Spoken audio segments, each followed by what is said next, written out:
మాట్లాడాల్సిందిగా కోరుకుంటున్నాం.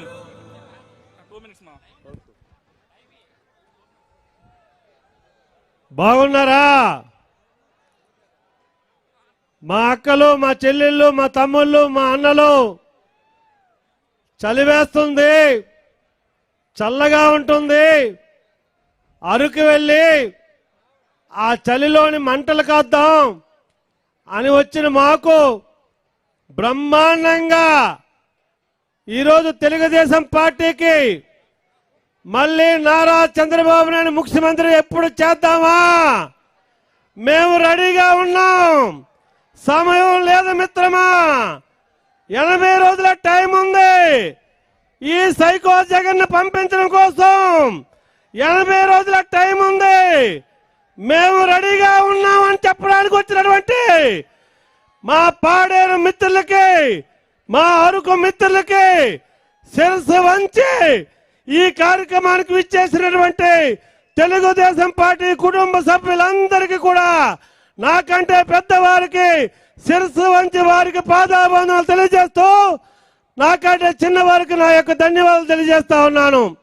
సోదరులారా, సోదరీమణులారా, మన అందరి దేవుడు, ఆరాధ్య దేవుడు డాక్టర్ నందమూరి తారక రామారావు గారు, మాజీ ముఖ్యమంత్రి వర్యులు, రాముడిగా, కృష్ణుడిగా అనేకమైనటువంటి చిత్రసీమలోని అనేకమైనటువంటి పాత్రలు పోషించి మన అందరి తాలూకా, ప్రతి ఒక్కరి తాలూకా మన్నన పొందినటువంటి ఆ మహానుభావుడు పెట్టిన పార్టీ ఈ పార్టీ ఏం పెట్టింది?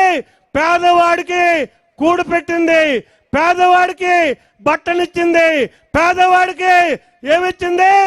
గూడిచ్చింది, నీడిచ్చింది, ఇల్లునిచ్చింది. అది నందమూరి తారక రామారావు గారు. వారికి ఒక్కసారి నివాళులర్పించుకోసం కోసం జై ఎన్టీఆర్, ఎన్టీఆర్, ఎన్టీఆర్, ఎన్టీఆర్. సోదరులారా, ఒకే ఒక విషయం మీతో మాట్లాడి ముగిస్తాను. నాకు కూడా అరకు నియోజకవర్గంతో సంబంధం ఉంది. నాకు కూడా మాడుగుల నియోజకవర్గంతోనే పాడేరు నియోజక సంబంధం ఉంది. గతంలో బైఫర్కేషన్ కాకముందు పాడేరులోనే 3 గ్రామాలు ఉన్నాయి. అదేవిధంగా అరకు నియోజకవర్గంలో ఇప్పుడున్న నియోజకవర్గం అనంతగిరి మండలంలో 4 గ్రామాలు ఉన్నాయి. మీతో కూడా మాకు కూడా సంబంధాలు ఉన్నాయి. ఆ సంబంధం వ్యక్తిగా మాట్లాడుతా ఉన్నాను. మీ జీవితాలు మీరు బాగు చేసుకోవాలనుకుంటే మళ్ళీ ఎవరు రావాలి? మన జీవితాలు మనం బాగుండాలంటే, మన పిల్లల జీవితాలు బాగుండాలంటే బాబు రావాలి. చంద్రబాబు నాయుడు వస్తేనే మన జీవితాలు బాగుపడతాయనేది ప్రతి ఒక్కరి గుండెల్లోనూ ఈరోజు ఉంది. ఈ యొక్క సైకో జగన్ ఏం మాట్లాడుతున్నాడు తెలుసమ్మా? నేను 16 నెలలు జైల్లో ఉన్నాను కదా, ఒక దొంగని కదా, ఒక అవినీతిపరుని కదా. నేను 16 నెలలు జైల్లో ఉన్న వ్యక్తికి ఎవరు ఓటేశారు? ఎవరు ఓటేశారు? నాన్న దొంగడికే ఓటేశారంటే ప్రజల అమాయకులా, పిచ్చోలా అని వాడు మాట్లాడుకుంటాడు జగన్మోహన్ రెడ్డి. నాలాంటి వాడిని ముఖ్యమంత్రి చేశారు. ఈ యొక్క ప్రజలు, ఆంధ్రప్రదేశ్ ప్రజలు ఒక మాట మాట్లాడుకుంటారయ్యా. ఆంధ్రప్రదేశ్ ప్రజలు ఒక మాట మాట్లాడుతున్నారు. పక్కనే ఒరిస్సా ఉంది, పక్కనే ఉన్నటువంటి బెంగళూరు, కర్ణాటక ఉంది, పక్కన తమిళనాడు ఉంది. గతంలో చంద్రబాబు ముఖ్యమంత్రిగా ఉన్నప్పుడు, ఈ రాష్ట్రాన్ని పరిపాలించినప్పుడు, ఈ రాష్ట్రాన్ని అభివృద్ధి చేసినప్పుడు ఆ రాష్ట్రాలు అనుకున్నాయట, తెలుగు వారు చాలా తెలివైన వాళ్ళు అనుకున్నారట. చంద్రబాబు నాయుడు మహానుభావుణ్ణి ముఖ్యమంత్రి చేసుకున్నారు కదా, అలాంటి మహానుభావుని ముఖ్యమంత్రి చేసుకోవడం వల్ల ఆ రాష్ట్రం బ్రహ్మాండంగా దేశంలోనే అన్ని రాష్ట్రాల కంటే ముందున్న రాష్ట్రంగా, అభివృద్ధి చెందిన రాష్ట్రంగా తీర్చిదిద్దిన మహానుభావుడు నారా చంద్రబాబు నాయుడు ముఖ్యమంత్రి చేసుకున్నారు. తెలుగు వారు తెలివైన వారు అనుకున్నారట. కానీ ఇప్పుడేం మాట్లాడు తెలుసమ్మా? తెలుగువాడు తెలుగు తక్కువ అనుకున్నారట. ఎప్పుడు అనుకున్నారట?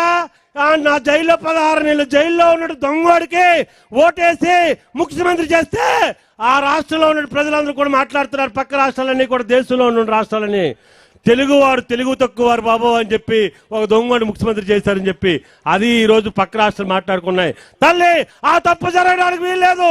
మళ్ళీ ఈ యొక్క అరకు నియోజకవర్గం కానీ పాడేరు నియోజకవర్గం కానీ గిరిజన గ్రామాలు గిరిజన తండాలు బాగుండాలంటే గ్రామ గ్రామానికి రోడ్డు వేయాలన్నా, గ్రామ గ్రామానికి వైద్యం అందాలన్నా, గ్రామ గ్రామానికి మంచినీళ్ళు అందాలన్నా, మీకు అన్ని సదుపాయాలు కలగాలన్నా మళ్ళీ మన నాయకుడు నారా చంద్రబాబు నాయుడు గారు ముఖ్యమంత్రి అయితేనే మీ బతుకులు బాగుపడతాయి, మన బతుకులు బాగుపడతాయి అన్నది ప్రతి ఒక్కరు కూడా ఒకరికొకరు మాట్లాడుకొని ఈ రోజు వైసీపీ నాయకులు కూడా రెడీగా ఉన్నారు. ఇదిగో వచ్చారు 15 మంది సర్పంచులు. తెలుగుదేశం పార్టీలో చేరుతాం, మాకు న్యాయం జరగలేదు, ప్రజాస్వామ్యంగా ఎన్నుకోబడినటువంటి సర్పంచులు ఈ రోజు ఎందుకు కొనగాకన పోయాము, మేము ప్రజల చేత ఎన్నుకోబడ్డాం, మాకు మర్యాద లేదు, గౌరవం లేదు, విధులు లేదు, నిధులు లేవు అని చెప్పి బాధతోనే సిగ్గుతోనే ఈ పార్టీని వదిలిపోతానని చెప్పి సర్పంచ్లు వచ్చారు. అదేవిధంగా ఎమ్మెల్యేలు ఎంపీలు కూడా వైసీపీ ఎమ్మెల్యేలు వైసీపీ ఎంపీలు కూడా ఈ రోజు మళ్ళీ తెలుగుదేశం పార్టీ వైపు చూసి నారా చంద్రబాబు నాయకత్వాన్ని బలపరచాలని చెప్పి వైసీపీ నాయకత్వం వదిలి ఈరోజు తెలుగుదేశం పార్టీ వస్తున్నారంటే అదే రానున్న రోజుల్లోనే తెలుగుదేశం పార్టీ గెలుస్తుంది, రా కదలిరా అని చెప్పి ప్రజలకు పిలుపు అని చెప్పి ఈ సందర్భంగా ఎందుకు తెలియజేస్తూ ఈనాటి అవకాశం ఇచ్చిన పెద్దలందరికీ కూడా వేదిక మీద ఉన్న పెద్దలందరికీ కూడా శిరస్సు వంచి వారికి పదాలను తెలియజేస్తూ సెలవు తీసుకుంటాను. జై హింద్, జై తెలుగుదేశం, నారా చంద్రబాబు నాయకత్వం, నారా చంద్రబాబు నాయకత్వం, నారా లోకేష్ నాయకత్వం, నారా లోకేష్ నాయకత్వం, పవన్ కళ్యాణ్ నాయకత్వం, జనసేన నాయకత్వం. జై హింద్. బాబు ఇంకా ఆ రోడ్డు మీద చాలా మంది ఉండిపోయారు, దయచేసి వాళ్ళందరినీ కూడా లోపల పంపించండి.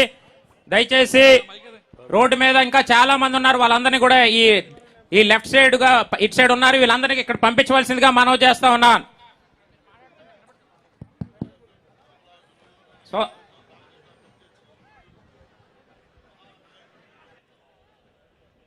ఈరోజు 2 నియోజకవర్గాల నుంచి మీ వచ్చినటువంటి మీ అందరినీ చూస్తుంటే నా గుండెంత పులకరించిపోతుంది తమ్ముళ్ళు.